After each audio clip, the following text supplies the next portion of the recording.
In this video, we will discuss finding the equation of a line given a point and the slope.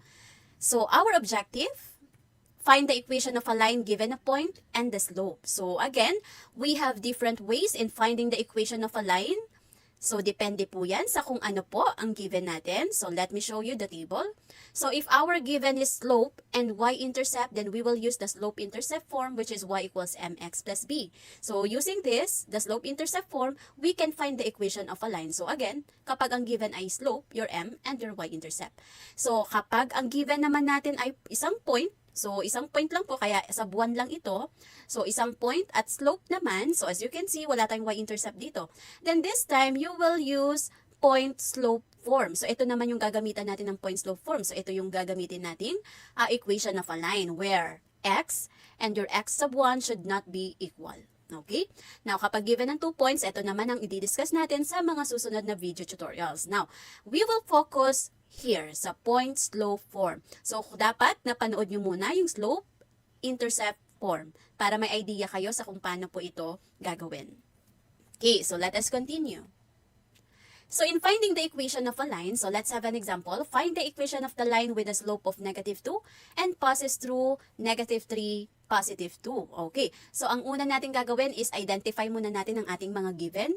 Yun po muna ang laging titingnan. So, kung mapapansin nyo, given ang slope natin, tapos yung isa, isang point. Okay? So, ang given dito sa statement na to ay slope at point. So, ibig sabihin, you can make use of the point-slope form. Yan ang mga palatandaan natin. Kapag ang given naman ay slope at y-intercept, then slope-intercept naman yon. So, minsan sa given natin, dun nyo malalaman kung anong gagamitin natin na form or equation of the line. Okay, now, so let me give you a comparison doon sa ating, kung napanood nyo yung ating video tutorial bago ito, yung slope-intercept form, ginamit ko itong slope-intercept form to find the equation of the line kahit ang given natin ay slope at point. So kung mapapansin nyo, no, dapat kapag gumagamit tayo ng slope-intercept form, ang given natin ay slope and y-intercept. So, paano nangyari na nagamit ko ang slope-intercept form kahit hindi y-intercept ang given natin? Kahit na ano to, a point. So, anong ginawa natin doon? So, kung napanood nyo yung previous video bago ito, hinanap natin si B. Hinanap natin si B para makuha natin yung equation of the line. Okay, so this time, ipapakita ko yung dalawang form na gagamitin natin, yung slope-intercept form at yung point-slope form. So, I will be using these two different forms. So, magkaiba siya, pero tingnan natin kung pareho ang makukuha nating sagot. Okay, so let's have this first. So, sa slope-intercept form, although hindi y-intercept ang given natin, slope lang, slope and then point. So, ito ang hahanapin natin. So, your m is negative 2. Ayun si negative 2, your slope. And then si b natin, yun po ang hahanapin natin. Tapos, ang given dito ay point. So, paano natin makukuha ang equation of the line since ang given natin ay slope and a point? So, ito po tayo. Ang gagawin natin, we will label this. Ililabel natin ito as x and y. Okay, so let us continue. So, y equals mx plus b. You just have to substitute all the given values. So, since y ito, what is your y? That is positive 2. Okay, and then your m, what is your m? That is negative 2. And your x is negative 3. So, copy plus b. Okay, so we will now have 2. Negative 2 times negative 3, that is positive 6. So, plus b. Now, sabi ko nga dun sa previous video tutorial natin, kung napanood nyo yun, sana pinanood kasi makakatulong din yun para magkaroon kayo ng idea dito. So, eto po ang gagawin natin. Kapag ganito, every time po na tumatawid tayo sa equal sign. So, itatawid natin siya. Bakit? Para pagsamahin natin yung dalawang constant. Okay? So, tatawid siya sa left side. Magbabago tayo ng sign. Lagi po ganon. Kung nasa left naman siya at pupunta siya sa kanan, magbabago rin po ang sign. Okay, so since ito ay ilalagay natin sa left side, so positive siya, we will have 2 minus 6. So magbabago tayo, magiging minus 6 naman siya. Equals b, so si b na lang ang naiwan. Now let us simplify. 2 minus 6, that is negative 4. Paano naging negative 4? Kasi ito magiging 2, keep, change, magiging plus, and then negative 6, change. Kapag subtraction of integers, keep change. Okay? Kung nakalimutan na, pwede nyo panoorin yung subtraction of integers sa grade 7 playlist. Okay? Para ma-recall tayo on how to subtract integers. So therefore, the answer is negative 4. So our B or yung y-intercept natin is negative 4. So nahanap na natin ang y-intercept. So we can now have the equation of a line y equals mx plus b. What is your m again? Your m is negative 2. Your b, yung nakuha natin, that is negative 4. Okay?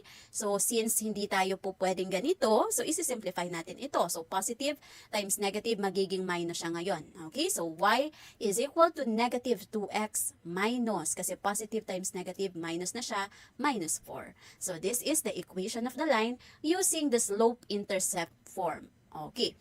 Using the same given, so ito pa rin, let us try to use the point-slope form, which is also our focus in this video tutorial. So as you can see, we will just compare. Tingnan natin if we will be getting the same solution or answer. So I have here in point slope form, let me discuss first our form, yung formula natin. So remember that your x and x sub 1 should not be equal. Dapat hindi mag-equal yan kasi pag nag-equal sila, magzi-0 ito. Ang slope natin is 0. Okay? So yung point slope form, paano nyo mas madaling matatandaan? Point. Ito yung point natin, yung x sub 1 and y sub 1. So since point, ibig sabihin isang point lang siya. So x sub 1, y sub 1. And then slope, ito yung m. Okay, so ganun kadaling matatandaan natin ang point-slope form. So let us solve the given, find the equation of the line using the given the slope and the point. So, eto ang slope natin, negative 2. And yung point natin is negative 3, 2. Okay. So, ito, nilabel natin siya as xy kasi this is xy. Now, this time, since point ito, ibig sabihin, ito yung point mo, yung isang point mo. Okay? So, dito mo siya ilalagay sa x sub 1, y sub 1. Kasi yung point, ibig sabihin yung isang point. Okay? So, this will be your x sub 1 and this is your y sub 1.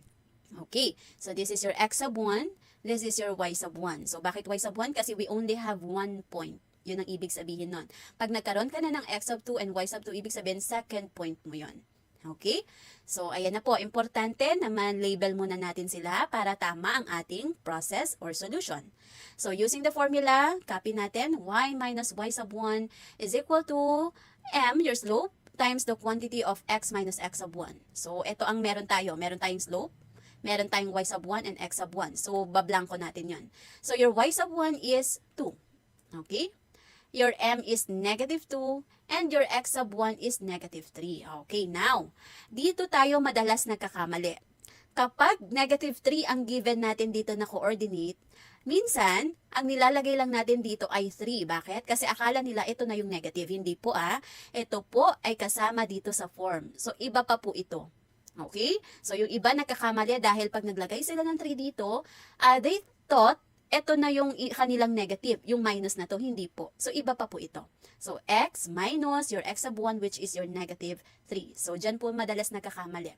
Okay. So, let us simplify. Y minus 2 is equal to negative 2. So, bago mo to i-multiply doon sa loob, kailangan ma-simplify mo muna ito kasi may parenthesis ka pa sa loob. Okay? So, negative times negative, magiging positive. So, x plus 3 na siya. Okay, we can now simplify. So, y minus 2, ito copy lang to. And then equals negative 2 times x, negative 2x, negative 2 times 3, negative 6. Okay, now, so since ito ay constant, kailangan magkasama sila ni negative 6. So, lilipat natin si negative 2 doon. So, since sabi ko nga, kapag naglilipat tayo, we are going to change the sign. So, lipat natin siya doon kasi we have to combine the constants. Kailangan laging natin pagsasamahin yung constant. So, ilipat natin siya doon. So, kung negative siya, magiging positive siya. So, we will have y is equal to negative 2x, copy. Copy natin si minus 6. Ito yung negative 2 mo, magiging plus 2. Okay, so therefore, we will have y is equal to negative 2x, negative 6 plus 2, that is negative 4. So this is the equation of the line. So as you can see, we got the same answer. We got the same equation. So y is equal to negative 2x minus 4. So we got the same answer, but we used different form. Okay? So, anong point ko dito? So, kapag ang given natin ay slope, at ang point, you can make use of the slope-intercept form or the point-slope form. So, it's up to you kung ano sa tingin nyo ang mas madali. So, let us have another example, but we will focus now on point-slope form. So, ito na po ang gagamitin natin. Okay? So, if given ang point and the slope, so as again, given ang point, so x sub 1, and ito ang x sub 1 natin, this is your y sub 1. So, and then your slope, ito siya. Okay, so enough na po na meron tayong point at meron tayong slope, so we can make use of this. Okay? But then again, pwede nyo rin pong gamitin ang slope-intercept form. Okay, so let us continue. So, y minus y sub 1 is equal to m times the quantity of x minus x sub 1. So, your y, so ito po ang meron tayo ha, yung y sub 1, your m, and your x sub 1. Itong x and y, copy lang natin yan. So, we will have y minus, what is your y sub 1? 4. What is your m? 5. What is your x sub 1? Negative 2. So, kapag negative ang ating given dito sa x sub 1 or y sub 1, i-enclose natin siya sa parenthesis. Okay? So, we now have, again, i-simplify muna natin ulit ito. So, we will have, copy muna natin si y minus 4 is equal to 5. So, x, so negative times negative, magiging plus 2 siya. Okay, so we can now distribute this, 5. So, 5 times x, that is 5x, and then 5 times 2, that is 10. Okay, positive tayo dyan. So, lipat natin si negative 4. Kailangan, pagsamahin natin sila, pagtabihin natin sila ni parehong constant. Okay? So, lipat natin siya doon sa pwesto niya. So, mag-change tayo ng sign. So, we will have y is equal to, copy 5x, copy si 10. Ito, negative 4, so magiging plus 4. So, we now have y is equal to 5x, 10 plus 4, that is 14. So, therefore, the equation of the line given the point and the slope is y equals 5x plus 14. Another example. So, I have here 3, negative 6, and then your slope is negative 4. So, gagamitin natin itong form na to kapag ang given ay slope at isang point. Again, isang point lang po. Pag yan dalawang point na, ibang form naman po iyon. Okay, yun po yung susunod nating video tutorial. So, again, label first your point. So, this is your x sub 1, this is your y sub 1. Following the form, the point slope form. So, bakit siya tinawag na point slope form? Kasi may point, may slope. Okay, so bakantihin natin itong y sub 1, your slope, and your x sub 1 kasi yan ang given natin. So your y sub 1 is negative 6 enclosed sa parenthesis. Your slope is negative 4. Your x sub 1 is positive 3. Okay, so simplify natin ito. Negative times negative, that is y plus 6, magiging positive na. Equals, simplify na natin ito. Negative 4 times x, negative 4x. Negative 4 times negative 3, so negative, negative, positive. 4 times 3, that is 12. Okay, next. So, ito naman ngayon, lipat ulit natin. Okay, what I am showing you is yung shortcut, no? Instead of using APE or addition property of equality. Okay? But it's proper actually to use APE. So, para mas mabilis lang tayo, ganito na po ang pwede natin gawin. Okay? So, kailangan ito si constant natin, isama natin dun sa isang constant. So, tabi natin siya dun. Lipat natin siya doon. So, we will have y is equal to negative 4x pa rin. Copy, copy. Ito yung plus 6 mo, magiging minus 6. So, again, kapag naglilipat po tayo, nagbabago po tayo ng sign. So, we will now have y is equal to negative 4x, 12 minus 6, that is 6. So, the equation of the line is y is equal to negative 4x plus 6. But let me remind you, if you are asked to give the equation of a line in standard form, kung standard form po ang hinihingi natin, then you have to rewrite this into standard form ax plus by equals c. So, halimbawa ito, what is the standard form of y equals negative 4x plus 6? So, dapat, di ba, ax plus by equals c. So, ito lang ang ililipat natin dyan. Tama? So, again, maglilipat tayo, mag-change siya ng sign. So, magiging 4x. So, magiging ano siya, ang standard form natin. 4x plus y equals 6. Yun po ang standard form. Lilipat lang natin ito. 4x plus y equals, so matitira na lang 6. So, yun po ang standard form. Kung nakalimutan, pwede nyo balikan yung video tutorial natin doon sa rewriting standard form into slope-intercept form and vice versa. So, depende po sa direction kung ano po ang hinihingi. Kung slope-intercept form o standard form. Let's have another. So, I have here, label muna natin si x sub 1 at y sub 1. So, following the form, using the point slope form, so, our y sub 1, what is your y sub 1? Negative 5. So, you have to enclose it by the parenthesis. Your slope is negative 6. And then this one, your x sub 1 is negative 2. Okay, so since negative ulit siya, enclose natin kasi may minus dyan. So, simplify natin. Negative, negative, magiging y plus 5 na yan.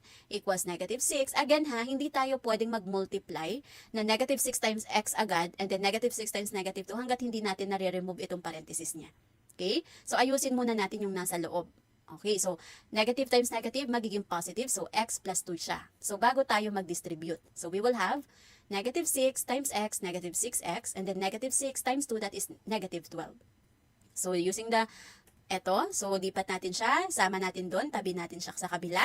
So, plus 5 yan ha. So, y is equal to negative 6x. Copy rin to, minus 12. So, plus 5 magiging minus 5 kasi tumawid siya dito sa equal natin. Okay, tumawid siya sa equal sign. So, lipat natin, magiging minus 5. So, we will have y is equal to negative 6x. Negative 12 minus 5. So, that is negative 17. So, minus 17 tayo. So, the equation of the line is y is equal to negative 6x minus 17. Let's have this one. So, what if your slope is a fraction? So, same procedure. Label muna natin yung x sub 1 and y sub 1. So, this is your point slope form. Okay, so lagay natin lahat ng given. Your y sub 1 is 4. Your m is 5 over 8. Your x sub 1 is negative 2. Okay, so we will have y minus 4 is equal to 5 over 8. So, hindi pa natin siya pwedeng i-multiply ha kasi meron pa tayong parenthesis sa loob. So, magiging x plus 2 muna ito. Okay, kasi negative times negative. Now, paano to gagawin? So, we will have y minus 4. So, 5 over 8x. And then 5 times 2, that is 10 over 8. Okay? 5 times 2, that is 10 over 8. So, dito muna tayo nag-multiply, ha? 5 over 8x, and then 5, dito naman, sa susunod, 5 times 2, that is 10 over 8. Okay. Now, we all know that 10 over 8 can still, meron pa siyang lowest term. Okay? So, 10 over 8 can be reduced to 5 over 4. So, pwede pa siya i-reduce o kunin pa natin yung lowest term niya 10 over 8, which is 5 over 4. Okay, so we now have, ito po, meron tayong constant pa dito, so isama natin siya sa kabila. Pag sinabi natin constant, ito yung mga walang kasamang variable. So wala siyang kasama, wala ito, so pagsasamahin natin sila. Lipat natin si negative 4 sa right side. So we now have y is equal to 5 over 8x plus 5 over 4, yung lowest term nito, ayun na yung ginamit natin, 5 over 4, plus 4. Ito na, di ba, nilipat natin siya, so plus 4. Okay, so we will have 5 over 8x. Okay, kagaya nga ng tinuro ko sa mga previous tutorial na pwede ka mag-cross na lang dito. So, always think na lagi tayo may over 1 dito. Lagi yan may over 1. So, cross tayo. Lagi po cross. Kapag may fraction, i-cross natin mas mabilis. So, 5 times 1, that is 5. And then 4 times 4, that is 16. Pag ganun ha, cross tayo. So, 5 times 1, that is 5. 4 times 4, 16. Operation mo is plus. So, ayan po siya. And then, your LCD is 4. Copy mo lang to. Okay. Now, so let us simplify. So, y is equal to 5 over 8x plus 5 plus 16, that is 21 over 4. So, this is now the equation of a line. Okay, let's have this one. Find the equation of the line with a slope of negative 2 and passes through 1/2, 2/3. So, this is your x sub 1, y sub 1. So, paano kapag ang point mo ay parehong fraction? Okay, let us solve. So, using the point slope form, so ito po ang kailangan natin, si y sub 1m at si x sub 1. So, your y sub 1 is 2/3, your m is negative 2, and your x sub 1 is 1/2. Okay, so ano pong gagawin? We will have y minus 2/3, since wala naman ng parenthesis sa loob, pwede na natin i-distribute ito. So, negative 2 times x, negative 2x, and then ito, negative 2, times negative 1, that is negative 2, right? Divided by 2, kaya siya 1. So, ulitin ko. 2 times 1, that is 2. Divided by 2, that is 1. Ma'am, paano po yung sign? Negative times negative, positive. Okay, so 2 times 1, that is 2. Divided by 2, that is 1. Negative times negative, positive. Okay, so is this your final answer? Not yet, kasi meron ka pang constant dito. Okay, so dapat magkasama sila nun. So, lipat natin dito sa right. So, we now have y is equal to negative 2x, ito siya, plus 1, yung nilipat natin na negative 2/3, so magiging plus 2/3. Okay, so kagaya nga nung tinuro ko kanina, pwede ka na mag-cross multiply dito. So, lagi tayo may over 1 dyan. Kapag whole number or integers, lagi po tayo may over 1. So, we will have 1 times 3, cross tayo, cross. Okay, so 1 times 3, that is 3. 1, yung over 1 mo dito, 1 times 2, that is 2. So, 1 times 3, 3. 1 times 2, 2. Lagi pong butterfly. Okay, and then 3 times 1, yung over 1 mo, 3 times 1, 3. So, that is what we call the butterfly method. Okay, so 1 times 3, 3. 2 times 1, that is 2. And then 1 times 3, that is 3. So, let us simplify. We will have y is equal to negative 2x plus 3 plus 2, that is 5 over 3. So, this is the equation of the line. Okay.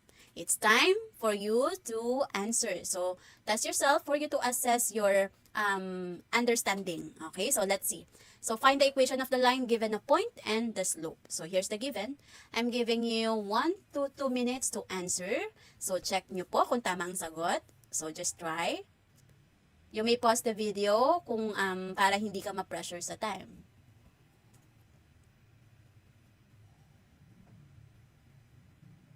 Okay, let us check. So, here's the answer. Check your work. So, again, kung hindi pa tapos, pwede nyo po i-pause ang video. Here's the answers. Okay. So, ito, since bakit y is equal to negative x lang siya? Kasi po, wala tayong y-intercept. Ayun siya. Okay, 0, 0. So, ito ay negative 1 na, since ang slope natin ay negative 1, so hindi na natin ilalagay yung 1 dyan. Automatic yan. Ang coefficient yan ay negative 1. Okay, so I hope you got perfect. Congratulations.